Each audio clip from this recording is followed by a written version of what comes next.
Hitung cepat masih terus kami tampilkan di layar kaca Anda, saudara. Ada 7 lembaga survei yang telah bekerja sama dengan Kompas TV untuk menghadirkan hasil hitung cepatnya. Kalau dilihat ini jumlah persentasenya secara progres akan terus meningkat. Dan di studio Kompas TV tidak hanya dari SMRC, tapi sudah ada Mas Yunarto Wijaya dari Carta Politika. Selamat sore, Mas Toto. Selamat sore. Nah, tadi catatan dari Carta Politika seperti apa nih hasil hitung cepat dari Carta Politika? Iya, hitung cepat ini kan sebetulnya sesuatu yang biasnya lebih kecil dibandingkan dengan kita melakukan survei. Karena sebetulnya hanya mentabulasi apa yang ada di C1, lalu kita buat samplingnya dan itu bisa merepresentasikan hasil dari keseluruhan di level nasional. Jadi saya pikir tidak terlalu jauh berbeda. Tadi pagi kita juga sudah melakukan exit polls, ada pola yang sama. Walaupun memang biasanya kita menunggu data di atas 70-80%, tapi kalau dilihat dari gap yang ada di antara calon memang memperlihatkan ada gap yang sangat besar, terutama antara pasangan 02 dengan pasangan 01 dan 03. Dan itu sebetulnya sudah bisa diterka juga kalau kita lihat dari berbagai rilis hasil survei dalam sebulan terakhir memang ada kecenderungan ini bisa menuju satu putaran. Secara kuantitatif itu tidak bisa dibantah, walaupun secara kualitatif kita tahu ada kontroversi di situ, ada perdebatan di situ terkait dengan kecurangan, mobilisasi, penyalahgunaan kekuasaan. Tapi kan dalam konteks ini saya pikir saya dengan Mas Denny bicara membaca data. Betul, membaca data ini harus digarisbawahi ya. Betul. Ada hal yang bersifat absolut, memang tren ini cenderung sebetulnya sekarang sudah. Kalau di Carta Politika tren sekarang data masuk sudah, saya tidak tahu yang ditampilkan di sini, tapi di app saya ini sudah 45,5%. Pasangan 01 mendapatkan angka 26,32%, 02 56,67% dan 03 17,01%. Jadi dari pola ini memang terlihat dan cenderung datanya sudah mulai stabil ya. Memang saya tidak mau mendahului, tapi gapnya memang sangat besar dan sangat dimungkinkan untuk kemudian yang disebut dengan satu putaran. Kalau kita breakdown ini dari data yang masuk ini kan menjadi sorotan juga beberapa wilayah yang menjadi basis massa begitu dari paslon tertentu. Anggap saja seperti Bali begitu, kemudian di Jawa Tengah atau Pulau Jawa. Itu catatannya seperti apa? Ya, sebetulnya apa yang disebut sebagai basis massa tradisional ini sudah blur ya. Terutama antara 02 dengan 03. Kalau kita berbicara Mas Anies, dia punya basis massa tersendiri yang tidak terlalu terganggu misalnya, berbeda dengan basis massa 03 dengan 02 yang punya kecenderungan saling bejana berhubungan. Oke, baik. Dan baik. Nah, saya juga ke Mas Wawan dulu, Mas Wawan. Kalau kita lihat ini akhirnya sudah ada hasil hitung cepat yang memang sekarang masih terus on progress ya. Kita juga bisa melihatnya di layar kaca Kompas TV yang ditampilkan ini adalah hitung cepat dari Litbang Kompas. Data yang masuk ini sekitar sudah hampir 50% begitu dengan suara unggul di 02 dengan data yang terus akan meningkat gini. Yang menjadi perhatian kita sebagai pemilih ini apa? Pemilu ini proses panjang. Betul. Bahwa apa yang dihasilkan pada hari ini merupakan akumulasi dari semua proses yang berlangsung dalam beberapa bulan terakhir. Ya. Proses kampanye, proses mendekati masyarakat, kemudian proses untuk saling menyerang basis massa satu sama lain dan seterusnya.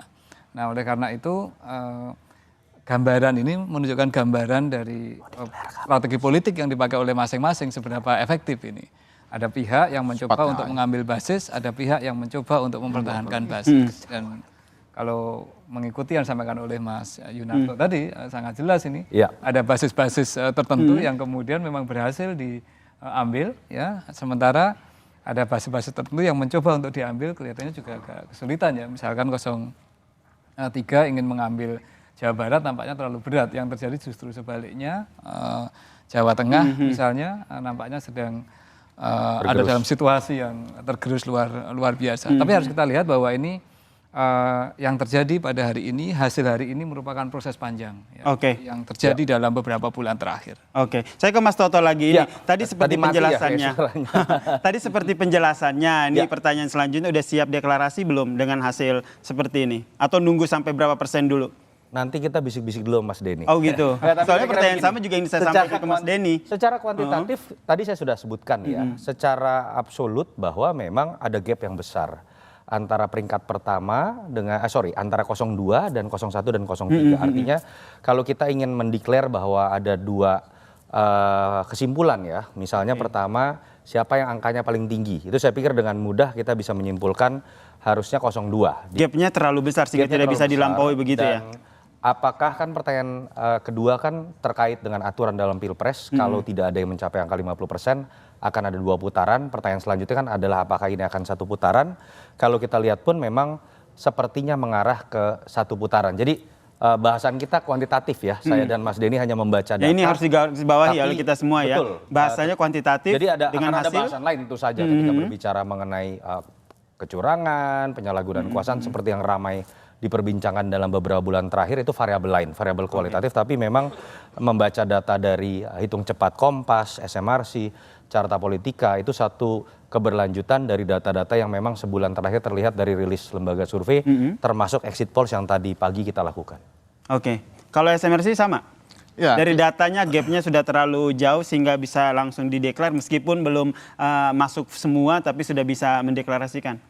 Ya, pertama saya sampaikan dulu progres terakhir ya. Dari 45% data masuk, ada 25,29% 01, 58,48% 02, dan 16,23% 03. Saya sudah lihat sebaran data dari quick count ini.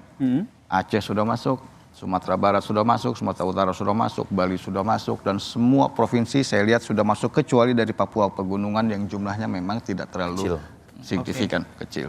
Dan saya sudah lihat bagaimana kompetisi di setiap provinsi. 02 secara umum lebih banyak unggul, lebih dari 50% provinsi. Kemudian hasil akhir di tingkat nasional sudah kita lakukan weighting, statistical weighting, dan saya prediksi tidak akan jauh dari angka 58,48, kalaupun bergeser tidak akan lebih dari 2%.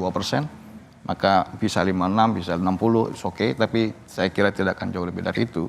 Maka saya punya kesimpulan yang sama dengan Mas Toto bahwa pemilihan presiden kita akan berlangsung 1 putaran dengan pemenang Pak Prabowo dan Gibran. Namun itu prediksi ya. Oke, ini yang menjadi catatan dan harus digarisbawahi ya. Sebagai prediksi itu sah karena quick count dilakukan secara ilmiah. Namun tentu kita perlu menunggu hasil resmi dari KPU. Baik. Dan saudara, Hitung Cepat mengawal suara rakyat masih akan kembali usai jeda berikut ini.